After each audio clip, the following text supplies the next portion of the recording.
If you ever take a fire watch job and they give you rules, listen carefully, because I didn't, and now something knows where I live.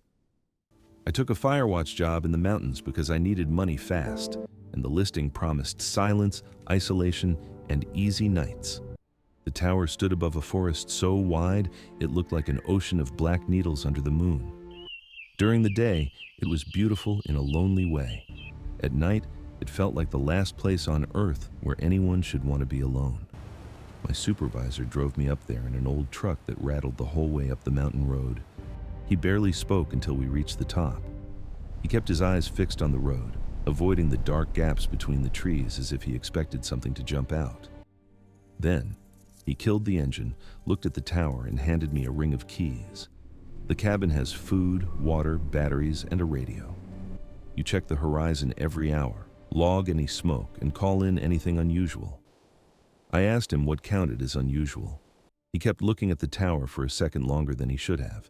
Then he said, "If you hear someone on the stairs after midnight, do not lean out the window to look." I laughed because I thought he was messing with the new guy. He did not laugh back. "The forest has a long memory," he whispered, "and it doesn't like being watched." The tower was taller than it had looked from below. Every step up the metal staircase made the entire structure complain in a rusty groan. At the top was a square glass room wrapped around a narrow desk, a cot, a filing cabinet, and a radio set older than I was. On the wall, someone had scratched dozens of tiny tally marks into the paint, but they stopped abruptly in the middle of a row. The place smelled like pine sap, cold metal, dust, and old coffee. The first few hours were quiet.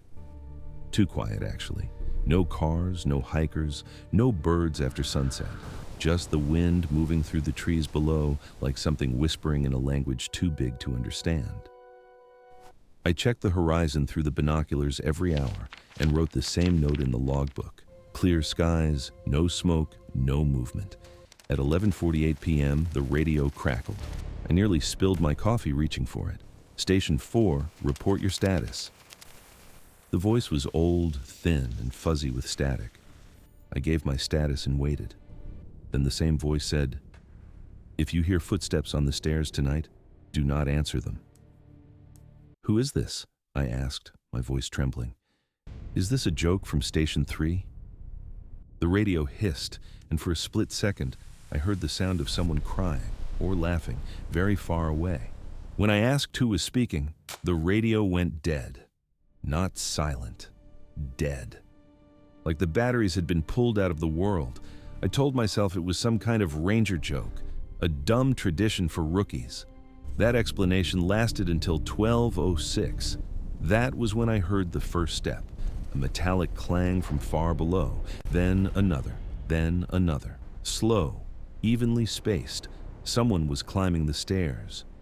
I froze with my pen above the logbook. The staircase wrapped around the outside of the tower, so whoever was coming up would eventually pass beneath the windows. I wanted to look. Every nerve in my body wanted to look. Instead, I stared at the desk and counted the steps. 15, 20, 30.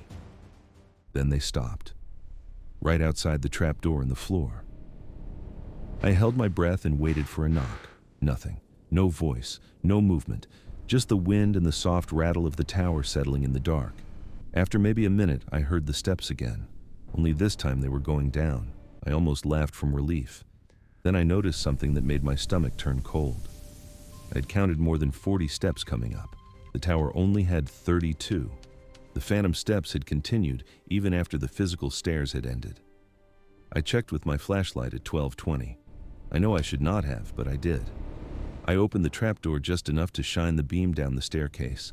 The metal steps spiraled into darkness. No person, no animal, nothing moving. But on the landing directly below the cabin, someone had left a thermos. It was red, dented, and beaded with fresh condensation, as if it had just been carried up by a warm hand. I shut the trapdoor and backed away. The logbook on the desk was open where I had left it, except I had not left it open to that page. A date had been circled in pencil. October 14th, 1997. Under it, In shaky handwriting was a single sentence: "Do not look down when he asks for help." I flipped through the pages, same tower, same hourly reports, and every few weeks the writing would suddenly change into panicked notes, all from different hands. "He's on the stairs again. He sounds injured tonight. He knows my name. He said he can hear me breathing." I realized with a jolt that the last entry was dated only 2 days ago. At 1:03 a.m., the voice came from below the trapdoor. "Please." It was a man's voice, soft, exhausted, human enough to make my skin crawl worse than any scream would have. I slipped on the headphones connected to the weather scanner so I would not hear him, but the scanner was only hissing static too. Then, the voice said my full name, not loudly, not threateningly, like someone checking a name off a list. I backed into the windows and made the mistake of glancing at the glass. In the reflection behind me, someone was already standing inside the cabin. It was a tall, shadowless figure with its head tilted at an impossible angle. I spun around. Nothing. When I looked back at the glass, the reflection was gone. At 1:17, the stairs began ringing again under slow, deliberate footsteps. This time, they did not stop below the trapdoor. They kept climbing, one step beyond what should have been possible. Then another. Like there was more staircase now than the tower had ever held. A knuckle tapped the underside of the hatch. 3 patient knocks. Then the voice said, I know you were told not to look." I did not answer. The tower groaned around me, and every pane of glass trembled with the wind. Then came the worst part.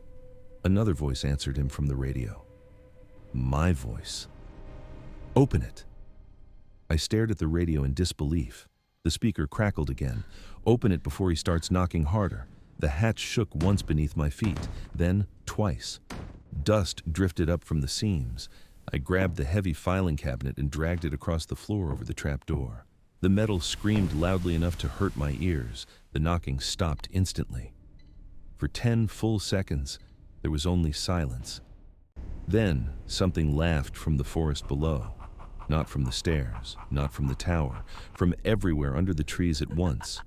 I made it to dawn by sitting in the middle of the floor with the flare gun in one hand and my eyes fixed on the horizon. I did not look at the windows again. I did not move the cabinet, and I did not answer the radio, even when it kept calling my name in my own voice. When the sun came up, the forest looked normal. Birds returned. The wind softened, and the tower became just a tower again. My supervisor arrived at 7 a.m., sharp. He climbed halfway, looked up, and stopped when he saw the cabinet over the hatch. "You heard him, didn't you?" I asked him how many people had worked this tower before me. He took off his hat and looked out over the trees. Then he said, "Enough that we keep posting the job." I quit that morning. I drove down the mountain without stopping once. I told myself I would forget the stairs, the voice, the handwriting, and the reflection in the glass. For a while, I almost did. I moved to a different state, took a job in a noisy city, and stayed away from anything that looked like a forest. But you can't outrun a shadow that doesn't belong to you. Then last month, I was cleaning out my garage and found a red thermos on a shelf I know had been empty the day before. Dented, cold, wet with condensation. And tied to the handle was a small paper tag. In shaky pencil, it said only this: "Second night starts at midnight." I threw the thermos in the trash, but the next morning, it was back on the shelf, closer to the door. Every night since then, I've heard the faint sound of metal scraping against metal coming from my basement. I checked the time. 11:59 p.m. The lights in the hallway flickered and died, leaving me in a darkness that felt thick, like pine needles. And then, I heard it, a single metallic step, not outside, not in the forest, right behind me. And a voice that wasn't mine whispered, "I found you."